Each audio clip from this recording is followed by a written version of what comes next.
নমস্কাৰ ৰাজনীতি প্ৰেক্ষাপটৰ এক খবৰলৈ ষ্টুডিঅ' মুজাত মই নিশা শৰ্মা দেওবাৰে ৰাইজৰ দলৰ কমিটি গঠনাৰ্থে জৌনিয়া আতৱাৰ ৰহমান বিএড কলেজৰ খেলপথাৰত অনুষ্ঠিত হ'ল এখন সাধাৰণ সভাত মুখ্য অতিথি হিচাপে উপস্থিত থাকে ৰাইজৰ দলৰ মুখ্য আহ্বায়ক কমল কুমাৰ মেধি সভাত উপস্থিত হৈ মেধিয়ে ভাষণ প্ৰসংগত কেইবাটাও গুৰুত্বপূৰ্ণ মন্তব্য আগবঢ়োৱা পৰিলক্ষিত হ'ল আৰু এই মুহূৰ্তত তেখেতৰ মন্তব্যখিনি আপোনালোকক শুনাই লৈছো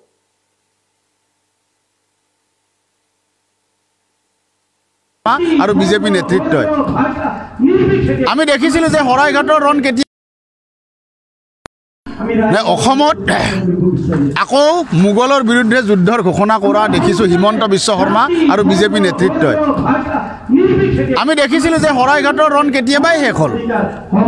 হৰাইঘাটৰ ৰণ লাচিত বৰফুকনৰ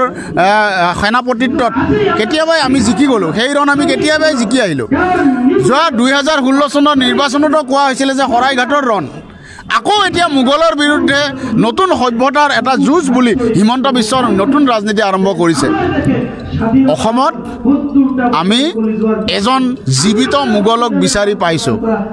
অসমৰ একমাত্ৰ জীৱিত মোগল গৰাকী হৈছে ডক্টৰ হিমন্ত বিশ্ব শৰ্মা আৰু ৰাইজৰ দলৰ প্ৰধান কাম হ'ব এই একমাত্ৰ জীৱিত মোগল হিমন্ত বিশ্ব শৰ্মাৰ এই সাম্প্ৰদায়িক ৰাজনীতিক অসমৰ পৰা বিদায় দিয়াটো ৰাইজৰ দলৰ এটা প্ৰধান কৰ্তব্য হ'ব সাম্প্ৰদায়িক ৰাজনীতিক বিদায় দি ধৰ্মীয় মেৰুকৰণৰ ৰাজনীতিক বিদায় দি ৰাইজৰ দলে হিন্দু আৰু মুছলমানৰ একতাৰ সমাজখন প্ৰতিষ্ঠা কৰিব এখন সমৃদ্ধিশালী এখন সকলো মানুহে সমানভাৱে জীয়াই থাকিব পৰা সকলোৱে ভাল ধৰণে খাব পৰা সকলোৱে ভাল ধৰণে চিকিৎসা ল'ব পৰা সকলোৱে ভাল ধৰণে শিক্ষা গ্ৰহণ কৰিব পৰা এখন সুন্দৰ সমাজ গঢ়িবৰ কাৰণে ৰাইজৰ দলে কাম কৰিব আৰু এই দলৰ নেতৃত্ব দিব অসমৰ প্ৰতিটো সমষ্টিতে কমিটি গঠনৰ প্ৰক্ৰিয়া প্ৰায় চূড়ান্ত কৰিছে আজি জনিয়া সমষ্টিৰ ৰাইজৰ দল কমিটি গঠনৰ কাৰণে এখন সভা অনুষ্ঠিত হৈছিলে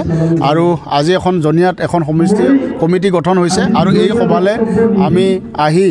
জনিয়াবাসী ৰাইজৰ লগত মত বিনিময় কৰিলোঁ আৰু এটা কথা নিশ্চিত থাকিব 2021 বিধানসভা নিৰ্বাচনত কেৱল জনিয়া নহয় সমগ্ৰ অসমবাসী ৰাইজৰ দল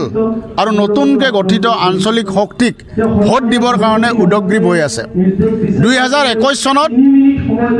সকলো আঞ্চলিক শক্তি একত্ৰিত হৈ এখন নতুন ধৰণৰ চৰকাৰ অসমবাসী ৰাইজক উপহাৰ দিব আৰু তাৰ প্ৰস্তুতি হিচাপে আজি আমি জনিয়া সমষ্টিতে সভা সমিতি কৰিছোঁ অসমৰ প্ৰত্যেকটা সমষ্টিতে এই ধৰণে সভা সমিতি চলি আছে আৰু অখিল গগৈ ডাঙৰীয়া আমি সকলোৱে এই কথাত নিশ্চিত হৈছোঁ যে 2 দিনৰ ভিতৰত অখিল গগৈ ডাঙৰীয়া জেলৰ পৰা মুকলি হৈ আহিব আৰু তেখেত মুকলি হৈ আহি ৰাইজৰ দলৰ নেতৃত্ব ল'ব আৰু তেখেতে ৰাইজৰ দলৰ নেতৃত্ব লোৱাৰ লগে লগে অসমত নতুন ৰাজনীতিৰ সূৰ্যোদয় আৰম্ভ হ'ব এটা নতুন সূৰ্যোদয় আৰম্ভ হ'ব নতুন ৰাজনীতি আৰম্ভ হ'ব হিন্দু মুছলমানৰ একতাৰ সমৃদ্ধিশালী এখন সমাজ গঢ়াৰ নতুন ৰাজনীতি আৰম্ভ হ'ব আৰু এই আশা আমি সকলোৱে কৰিছোঁ আৰু লগতে এই কথাও কৈ থৈ যাওঁ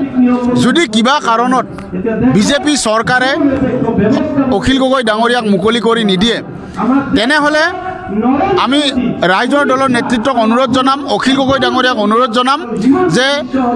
মুখ্যমন্ত্ৰী সৰ্বানন্দ সোণোৱালৰ শক্তি কিমান আৰু অখিল গগৈৰ শক্তি কিমান তাৰ প্ৰমাণ 2021 নিৰ্বাচনত আমি দেখুৱাই দিব বিচাৰিম আৰু তাৰ কাৰণে মুখ্যমন্ত্ৰী সৰ্বানন্দ সোণোৱালে অসমৰ যিটো সমষ্টিতে প্ৰতিদ্বন্দ্বিতা কৰে সেই সমষ্টিৰ পৰা অখিল গগৈ ডাঙৰীয়াক প্ৰতিদ্বন্দ্বিতা কৰিবলৈ আমি অনুৰোধ জনাম আৰু ৰাইজে তেতিয়া প্ৰমাণ কৰি দিব যে অসমত মুখ্যমন্ত্ৰী সৰ্বানন্দ সোণোৱাল বেছি শক্তিশালী নে অখিল গগৈ ডাঙৰীয়া বেছি শক্তিশালী